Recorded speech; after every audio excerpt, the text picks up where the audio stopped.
When you see a G-Wagon driving around your neighborhood, what is the first thing you think about? Is it an overwhelming wave of affection for 40 years of consistent styling, off-road pedigree, and NATO diplomacy? Or do your thoughts immediately drift to the automotive gutter of MSRPs, depreciation, and affordability or maintenance costs?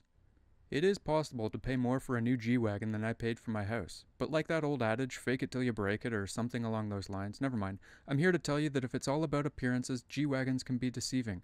MSRPs only depreciate, and if it's heritage you're interested in, then there's more than one place to go German market import shopping. This is a left-hand drive German market G320 that was immediately imported to Japan following its manufacture by a company called AMG Japan.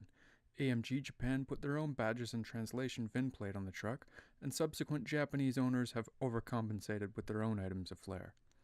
It is a 1996 manufacture, and the first year for the 6-cylinder 210 horsepower 3.2-liter engine. If you run its VIN through a European VIN decoder, it will speculate that there should be something like 250,000 kilometers on it at this point, and might even politely suggest that you go see a body shop about those rust issues. But as this G320 never lived in Europe and instead went right to Japan, it only has 100,000 kilometers, knows only the clean, smooth roads of the greater Kanto area, according to its registration history, shows zero rust, and still looks like a very presentable luxury SUV. There is some irony in a foreign market agricultural 4x4 finding a niche as a status symbol across the pond. 463s start well into the six figures new in North America. Used examples that haven't rusted out or been written off in Starbucks drive-thru mishaps may have 200,000 kilometers and fetch $50,000 plus for something that's seen 10 salty winters. In Canada, our D&D runs a large fleet of Geländewagen.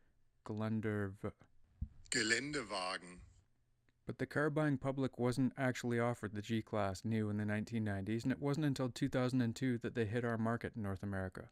While the overall shape hasn't changed, this 96 manufacture 463 has an older cluster and dash than the first official entries into our market. No steering wheel controls, only one airbag, simple headlights with no LED DRL strip, which is easily updated. But it was trimmed with some creature comforts like real wood accents, leather-wrapped wheel, soft-touch dash, leather seats and heat and power adjustments in front, and AC. The middle row is a stadium setup, sitting passengers slightly higher than the front row, and because it is a German market wagon, there is a third row. Let's just pick up a hitchhiker and appreciate this 463's understated Spartan luxury in various seating positions. I think I'll just pick up this hitchhiker. He looks friendly.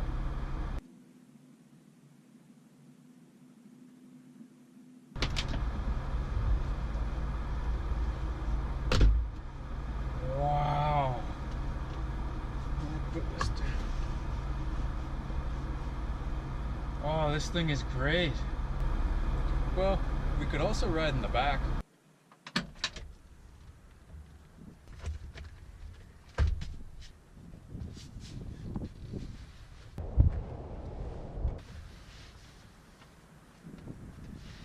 It's a little cozy back here. Yeah, it's a bit awkward.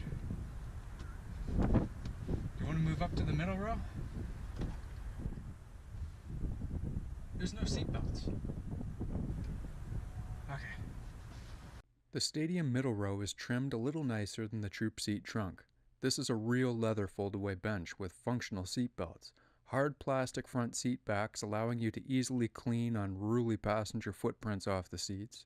Power windows which are ingeniously controlled from the B-pillar, and gorgeous leather door skins. Let's see what our hitchhiker thinks of the stadium row.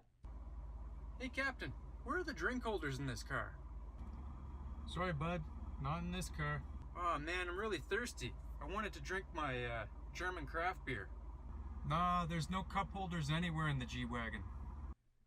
Now, it seems like everybody with a review channel has taken a swing at a G-Class, and they all seem fascinated by how things like door hinges haven't changed since the end of the 1970s, and say things like it's noisy and tippy and autocross is hard. Granted, if you've never driven an older SUV, or rather one designed for overlanding through the Iron Curtain with a large caliber gun turret on the roof, then the experience is going to seem a little different.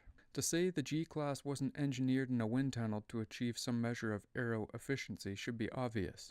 Instead, the 463 should be compared to a 70 or 80 series Land Cruiser, an L300 Delica, or even a Defender. And if you do that, the wind noise or handling isn't that bad, despite what every review channel on YouTube with a G 10 years newer has said.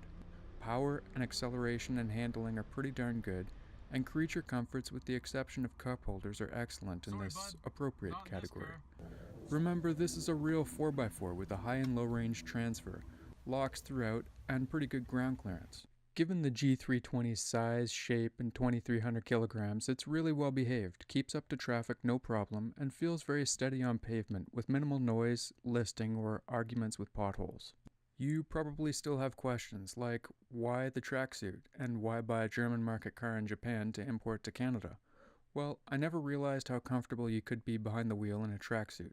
Hats off to the guys that already knew this. And I think Japan is the best bang for your buck when G-Class shopping.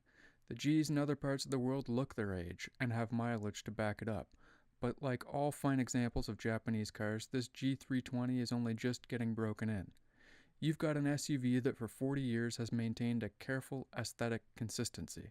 And while the world has changed since 1979, the only real game-changing updates to the G-Class have been in horsepower, infotainment, and adjusting the surface temperature of your skin, which I guess couldn't possibly be frivolous given what the new ones sell for.